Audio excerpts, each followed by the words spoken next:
A gente segue aqui no Estúdio Jardim, conversando com lideranças da nossa cidade que estão fazendo um balanço deste ano de 2019 e, é claro, já projetando esse 2020 que está logo ali. Hoje o nosso convidado é o presidente da Fundação Universidade de Passo Fundo, o professor Luiz Fernando Pereira Neto. Professor, bom dia, seja bem-vindo ao Café Expresso. Bom dia, Thaís. Bom dia, Gerson. Bom dia, Zumara. Bom dia, ouvintes e telespectadores da nossa rádio e TV, agora multiplataforma. Exatamente. Estamos em vários formatos. Dá para escolher por onde nos acompanhar.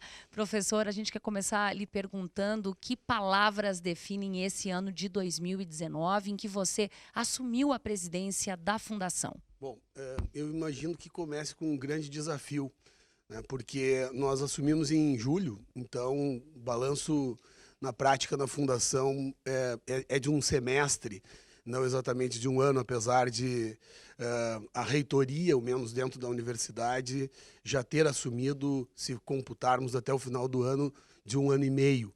Nós estamos acompanhando este semestre, então foi realmente um semestre de muitos desafios a serem cumpridos e efetivamente, ao chegar, ao findar do ano, o balanço é positivo.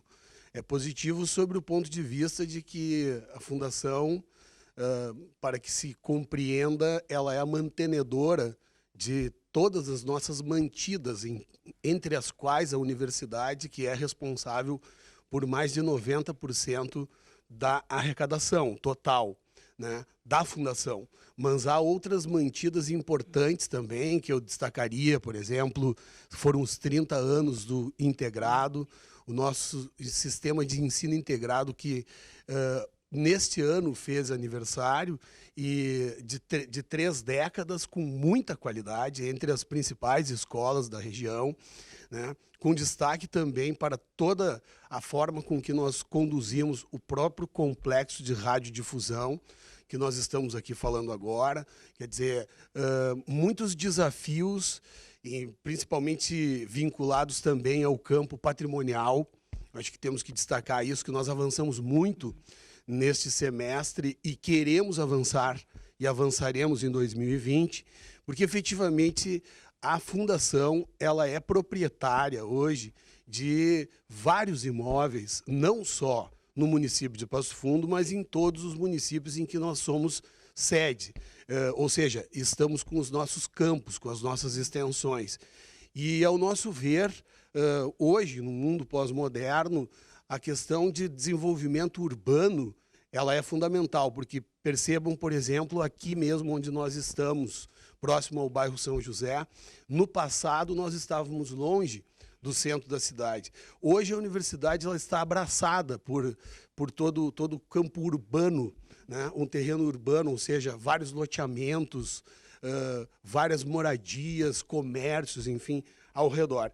E esses imóveis da Fundação, eles estão passando por um processo gradual, evidentemente que como bens comunitários que são, para que então a gente desimobilize esse patrimônio e possa provocar aquilo que efetivamente a universidade também tem seu papel, que é o desenvolvimento regional e, nesse caso, urbano. E isso vale para Lagoa Vermelha, vale para Palmeira das Missões, vale para Carazinho, enfim, vale para outros lugares que nós também temos áreas e que nós estamos, então, avançando em relação a essas questões. Então, um grande desafio também é esse.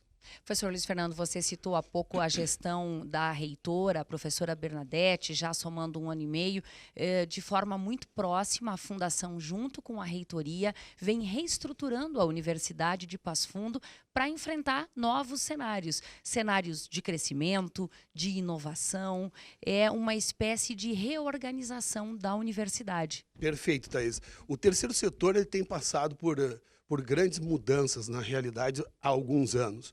E a Universidade de Passo Fundo ela não está fora desse processo, né? Ou seja, com a limitação, às vezes, até mesmo de créditos. Por que não dizer a questão, por exemplo, vinculada ao FIES, que foi um impacto muito grande que aconteceu.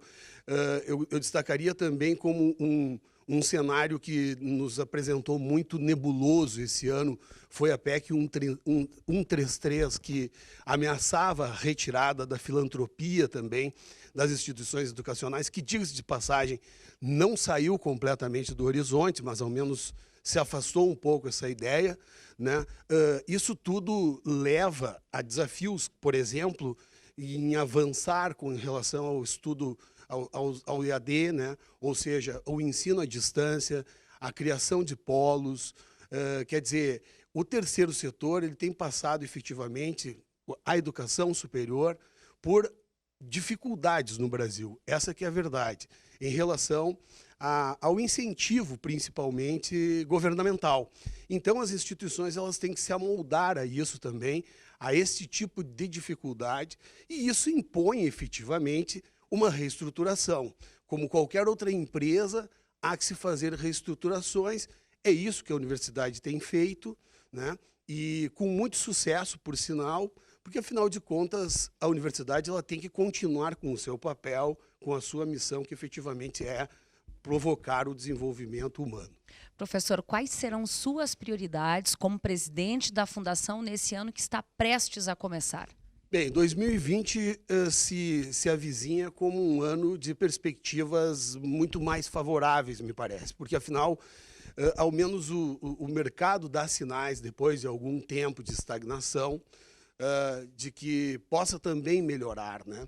Nós temos a expectativa, sim, de que essas quedas de desemprego elas caiam, que, ao menos com as taxas de juros também caindo, o governo também possa incentivar mais a educação, porque, afinal de contas, a mola propulsora de uma verdadeira revolução de um povo só pode ser a educação. Um povo que, ou melhor, o governo que abre mão da educação, abre mão do seu futuro. E é isso que nós esperamos que ocorra com o nosso setor educacional, um pouco mais de cuidado em relação a isso, para que as perspectivas de 2020 sejam melhores. 2019 já foi bom no sentido de que, ao menos, os nossos vestibulares foram bons, né? Enfim, e já saímos do 9º ano, que havia um gap junto ao ensino médio, que isso também foi um problema para todo o ensino superior, mas, de qualquer forma, há muitos desafios ainda, porque a Universidade de Passo Fundo, por ser uma universidade, trabalha com pesquisa, trabalha com extensão, trabalha com uma graduação de extrema qualidade, quer dizer, e isso tudo gera efetivamente um custo elevado, e nós, então, precisamos, sim, manter sempre a qualidade. Esse é o grande desafio para 2020, na condição de mantenedora, porque a Fundação ela tem essa grande missão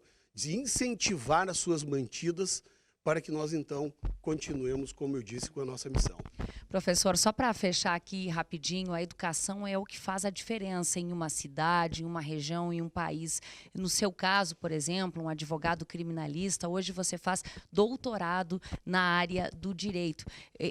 Estudar é um processo para a vida toda. Hoje não se pode mais pensar na graduação ou até mesmo na especialização. Isso é para o restante da vida. É a formação continuada, né, Thaís? Nós nascemos para ser um sujeito que vai se aprontar até a morte, praticamente, né? Então, e como a gente vai viver bastante, a gente vai ter que estudar bastante também. A perspectiva parece que é alta, cada vez mais, de expectativa de vida, né?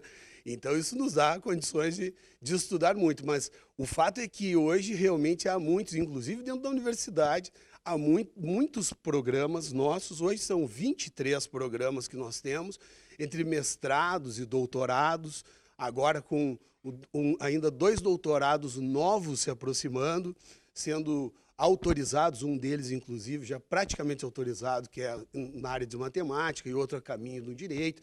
Enfim, possibilidades, o mestrado já está aí em várias áreas, possibilidades para as pessoas se formarem, fazer a graduação, como tu diz, depois entra numa especialização, vai para o mestrado, vai para o doutorado, e por que não depois fazer um pós-doc fora, no exterior, porque realmente o conhecimento não tem limites. Professor, muitíssimo obrigada. Bom trabalho, viu? Obrigada. Obrigado a você.